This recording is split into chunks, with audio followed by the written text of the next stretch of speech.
For some people, attending a production of Shakespeare is something they might take for granted. But for the inmates at Sentinella State Prison, seeing A Midsummer Night's Dream live was a new experience to savor. Masters, spread yourselves! It was a beautiful performance. It was more than what I expected. This is my first time ever being a part of anything like this, so it was new to me. It's a good thing. Oh, it was great because the performers were so engaged with the audience that it made you feel like you're a part of it.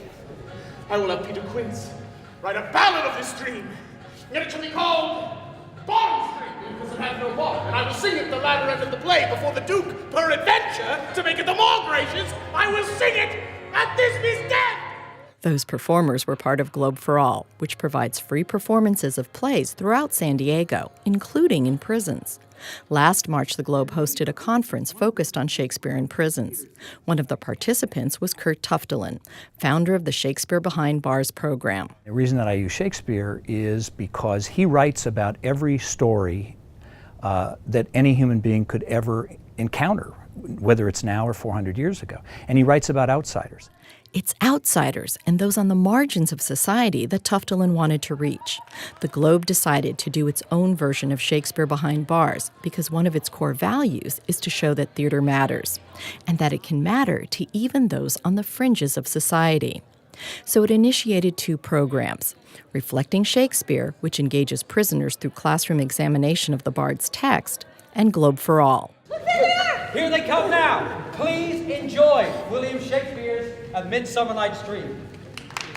Miss Erica was one of the teaching artists at the Globe for All performance last November at Sentinella.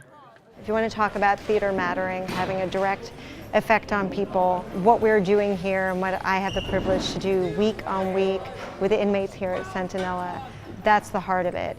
I've seen people completely transform, and I'm not talking about gaining acting skills. I'm talking about learning about connecting with other people, learning that hard work has an effect, that you will actually accomplish something, learning what putting your heart and soul into something and having it give back to you. And watching a group of people go through that is transformative. Today, theater mattered to a lot of people. Oh, it's very important because it feels that somebody cares that we see something from out there that we get inspired. Some may question why we should care about enriching the lives of those who have committed crimes and are serving time. Shakespeare plays, such as The Tempest, advocate for kindness, compassion, and forgiveness.